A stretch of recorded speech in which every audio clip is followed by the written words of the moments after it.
Pertama kita siapkan dangdang seperti ini, kita pasang di gerobak ya teman-teman. Dan ini penampakan cincau yang sudah di blender dan siap untuk disaring. Nah lalu kita pindahkan teman-teman ya, kita saring-saring saja seperti ini ya. Kita pindahkan ke dangdang, kita pindahkan, kita gayung-gayung saja seperti ini ya. Sampai habis kita pindahkan ke dangdang ya teman-teman. Nah buat kalian yang bertanya kenapa Bang harus disaring lagi, padahal kan itu udah bersih. Jadi ini masih ada daun lembutnya teman-teman ya, sisa pemblenderan.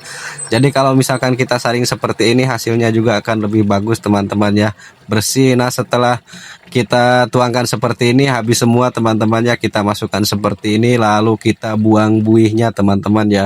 Kita buang buihnya seperti ini atau kita buang busanya seperti ini. Nah kenapa Bang harus dibuang juga buih-buihnya seperti ini atau busanya seperti ini? Jadi kalau kita tidak buang seperti ini nanti penampakan cincaunya kurang bagus, dan ini penampakan cincau yang sudah kita buang buihnya ya. Lalu kita bersihkan sisa-sisa penyaringan tadi teman-teman ya, yang tidak masuk kita bersihkan saja seperti ini sampai bersih teman-teman ya. Lalu kita cuci juga saringannya, kita bersihkan juga saringannya seperti ini, dan juga baknya atau embernya teman-teman ya, kita cuci bersih seperti ini.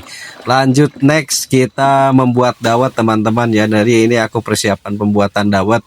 Kita masukkan setengah kilo tepung sagu aren ya, dan airnya ditambahkan 2 liter saja teman-teman ya. Kita masukkan air seperti ini lalu kita aduk-aduk rata teman-teman ya. Ini memasaknya dengan api sedang supaya tidak gosong teman-teman ya. Dan ini ya setelah aku masukkan pewarna, dan ini kebetulan di sini aku memasukkan warna ungu teman-teman ya. Kita aduk-aduk seperti ini sampai kental.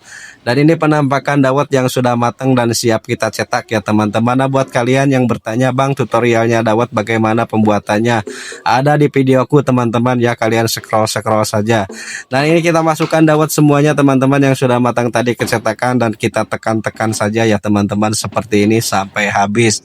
Nah ini di bawahnya aku udah sediakan air dingin teman-teman ya, jadi air dingin disiapkan dulu. Nah next kita mecahin es batu teman-teman ya. Ini es batu sampai lembut, kita kepruk-kepruk, kalau orang sini bilangnya kepruk-kepruk. Dan ini sudah beres, lalu kita masukkan ke termos es seperti ini teman-teman ya. Beruk saja kita masukkan semuanya teman-teman. Dan ini termosku ukurannya besar teman-teman ya, ukuran 36, jadi butuh es batunya 20 biji teman-teman ya. Jadi kita tambahkan lagi sampai penuh teman-teman ya. Nah ini sampai penuh seperti ini teman-teman ya. Nah teman-teman ini kebetulan sudah beres semua, cincau dawet juga sudah beres, aku masukkan ke toples, es batu di termos juga sudah penuh, dan waktunya berangkat. Dan tidak lupa berdoa dulu sebelum berangkat teman-teman ya, semoga usaha kita lancar, laris manis, berkah barokah. Dan dadah-dadah dulu teman-teman ya, aku ini mau berangkat jualan.